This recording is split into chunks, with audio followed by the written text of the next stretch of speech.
Hey garden friends, and welcome back. I am so excited to have you guys here with me today because I'm doing a really fun project and I'm really excited to get this finally done. So what I'm going to be doing is I'm actually going to be doing a no-dig method way of establishing a garden border.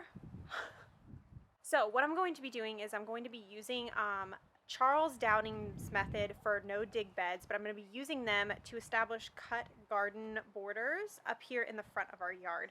So as you can see, we have this this fence here, this like chain link fence, and obviously it's not the most beautiful sight, so I do want to try to cover that up as much as I can, and I also want to have a good source of flowers for this year so I can have them for bouquets, and then just so that they will look beautiful obviously in the garden. And otherwise, I'm going to get started with laying out the cardboard and getting started with the bed. So yeah, let's get to it.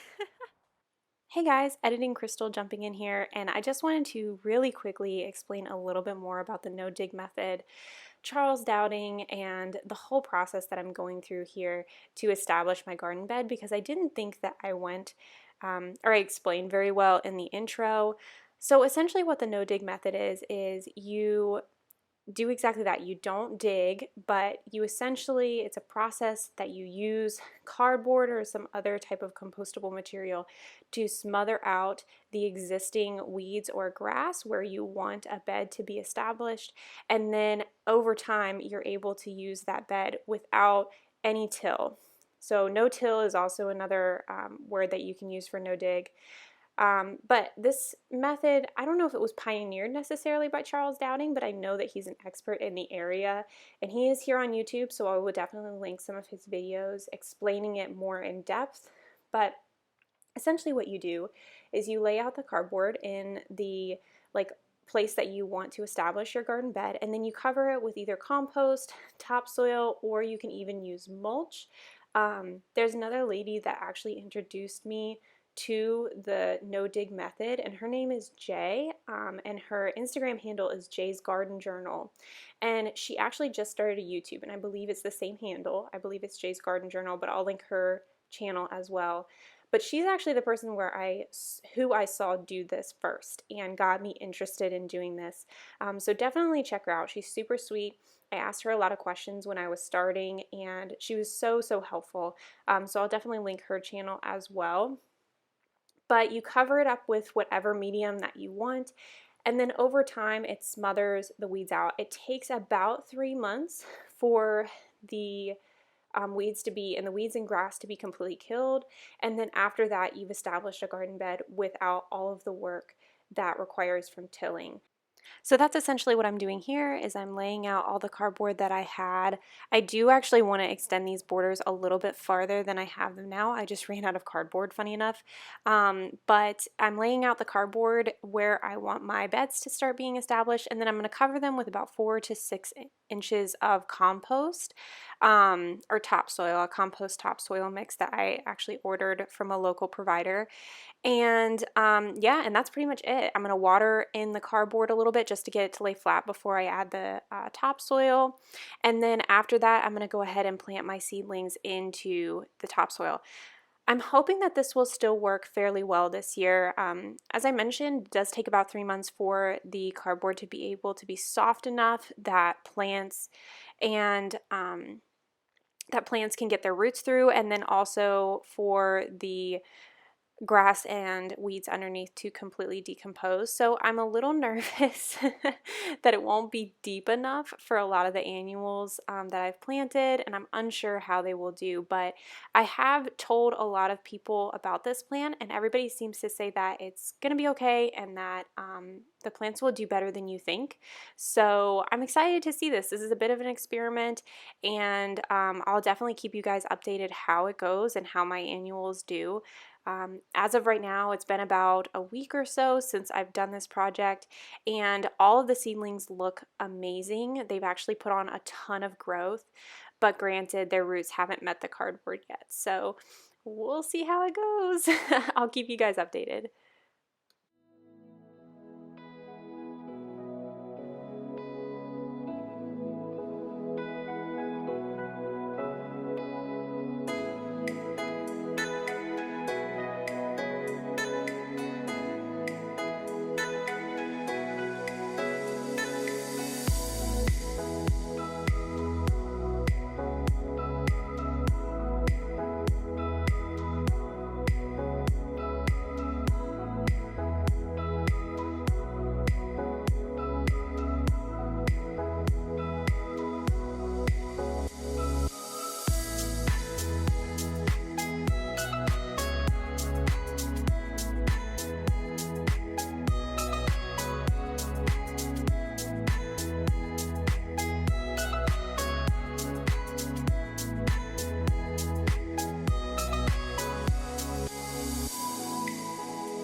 morning, guys. So I was sitting inside editing this video and I just decided to come out and re-record this section of the video because it was just so hard to edit, especially because I was gonna try to do a voiceover. At the time that I was planting, there was so much going on. It was a weekend. There were kids playing. There were, like, I have a neighbor who does personal training across the way, and he was personal training. It was just, there was somebody mowing their lawn. There was so much background noise that I was like, I'm not going to be able to do any type of voice recording. And it was so hard to do a voiceover with that because I just didn't know how long to stay on each plant. That's all beside the point. So I decided to go ahead and really quickly throw on some clothes, come out and re-record this section of the video. So I'm gonna go ahead and take you guys on a little tour of the front borders so you can see what I have going on when I've planted up. It's actually been about a week and a half since I recorded that video, so they've actually put on a little bit of size. So that's kind of nice because you'll have a little bit more to look at. So yeah, let's go ahead and head out and I'll show you guys. I thought it was gonna be quieter. I swear to God, I thought it was gonna be quieter. But actually there's a dump truck in the background. Anyways, it's fine. We're just gonna make it work. So yeah, let's head out to the front. Okay guys, so here in the back, I'm gonna go ahead and start over in this section in the right side, and then I'm gonna work my way over. So here in the back, I have a couple of rows of zinnias. I have some Zinderella lilac, and then in the back I have some Bernary's giant salmon rose, and I did kind of get these mixed up, so they might have a couple of mismatched, and I realized I actually planted them too close together, so I am going to need to thin these out, but that's okay, I don't mind. But I am going to go ahead and do that soon. Next, over here in this second row, I have some Echinacea Kismet orange, and yeah, they're looking great. They already have buds on them, so I'm excited to see how these do. They came in great shape from Great Garden Plants, so yeah, I think these are going to be one of the first bloomers that I have. And then here in the front, I have some blue Victory Salvia that I grew from seed, and yeah, I think that the blue, the orange, and the pinks in the back, like the peaches, are going to be a really good complement. I'm excited. I was a little nervous. I wanted to do some daisies here in the front, but they hadn't quite gotten big enough to plant out yet, so I did salvia instead. So we'll see if I like the purple and the orange, because this is a super bright orange, so we're gonna see how that goes. Over here, these next two here in the back, these two sweet peas are Obam Bay. Am I right about that? I may not be right about that. Hold on. No. These are my navies. These are my navies here in the back, these sweet peas right here. So this is like a super dark purple. And then here in the front, I have some early sunrise coreopsis. And I actually have some blank slate here in the middle for like a mid grower. So I'm excited to fill that in. Not exactly sure what I'm gonna do. I might do a white. That would be really pretty in between the dark purple and the bright yellow, like a white or a cream. Maybe some thigh silk poppy. That would be good. Thigh. Why do I keep saying thigh? Thigh silk. Anyway, so next up I have over here some Obam Bay sweet pea in the back. So just that really light blue. And then in between, I guess you could say, right here I have some larkspur, some smoky eyes larkspur, and I have that all spread out, and they're putting on some really good growth since I planted them. So yeah, everything is doing really, really good since I put it into the ground. I'm really glad that I went ahead and planted. Here in the middle, I have some green dragon cress, and these are also planted a little too close together. I was just trying to get things into the ground, so I'm definitely gonna have to move some things around a little bit once they get a little more established, but I'm okay with that. I just needed to get things planted. So yeah, but definitely look at the instructions of how far apart things are supposed to be. Over here, I have some Rose Queen Salvia, and I have 3 whole bloom stalks. Let me get from this other side. 3 whole bloom stalks on one already. I'm telling you, Salvia is one of my favorites. Just not only its structure, but mainly just how much it blooms throughout the season. The other ones still need a little bit, they look a little sad, but they're gonna put on some growth, especially as it warms up, and it's already doing that. So yeah, they'll catch up. They'll catch up, I'm confident. Over here in the front, these are some annuals that I actually got from Lowe's, and they need to be deadheaded, but these are my African daisy, my blue-eyed African daisy, blue-eyed beauty. And they're covered in buds because I did deadhead these. I must have just missed this one.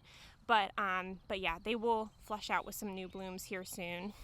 Over here in the back, I do have some purple giant zinnias as well. And these I'm gonna also kind of stretch out a little bit. I don't know exactly what I was thinking. I think I just hit where I was seeing red, or I just needed to get things done. So things are kind of a little bit wonky, but yeah, I'm gonna go ahead and thin these out. But there's some zinnias here in the back. And then I think I'm gonna try to plant a clematis to go up this lamp pole.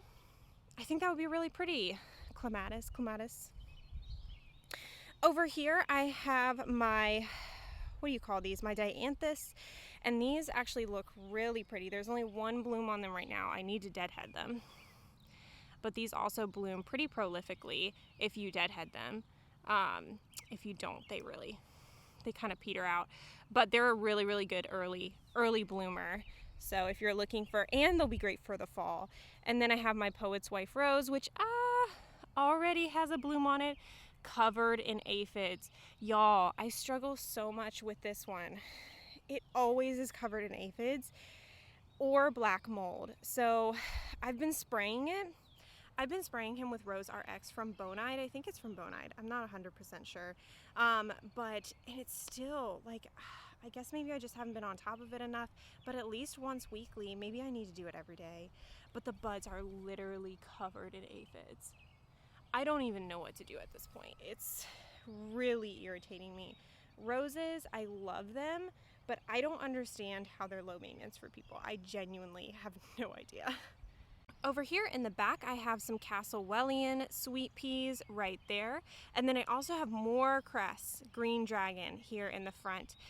So I'm super excited that I have two areas for it because it's so beautiful, and I'm planning on using it quite a bit in my cut flower like bouquets to take inside. And then here in the front I have just a couple of drifts of some snapdragons, so I do need to thin these out pretty aggressively.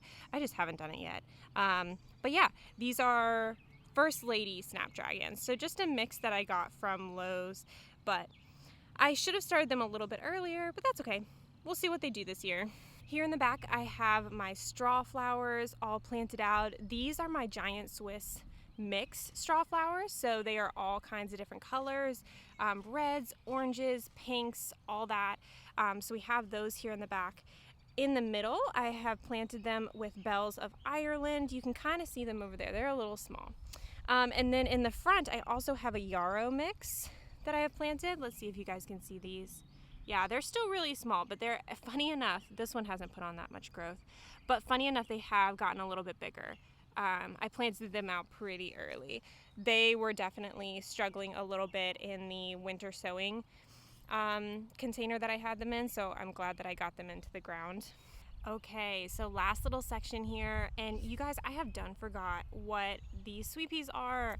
I told myself as soon as I finished planting that I would come back out here and label everything, and of course I did not because the baby woke up and all of that that comes along with that. But there's some sweet peas planted back here. They may be Castlewellian, like these other ones over here. Like maybe I planted all the Castlewellians. I'm actually kind of thinking that's what it was because they don't have anything.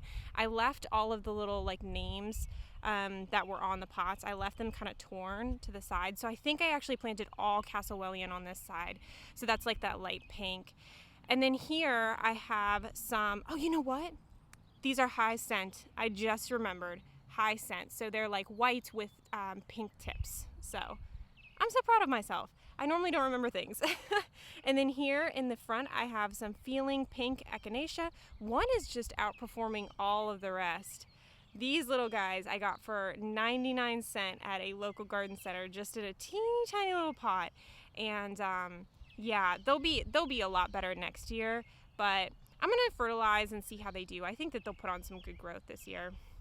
And then over here I have some purple salvia, some, what is this called? Blue Queen? Yeah, Blue Queen salvia here in the front that I also got from that same garden center. So we've got the hyacinth, the feline pink, and then the salvia.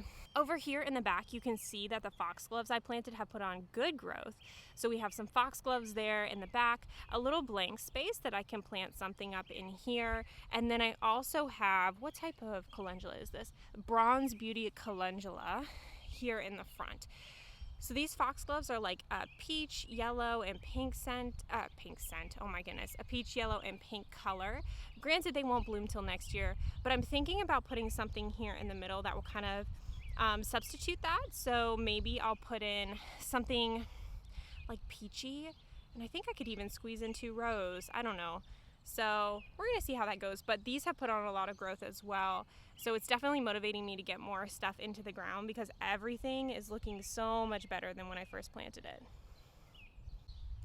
Okay, so that is the end of the video. Sorry I look like I literally just rolled out of bed, but that's because that's exactly what I did. I was editing, I was not planning on being on film today. I'm super excited to see how these grow and how these perform over this year. I'm excited to see how the no dig does for me, and I will definitely keep you guys updated, but let me know, first off, do you have any tips for roses because they're driving me nuts? And second off, have you guys done no dig, and did you guys like it? Did it work for you well the first year? Because I would love to know. Anyways, I hope you guys enjoyed, and I'll see you guys in my next video.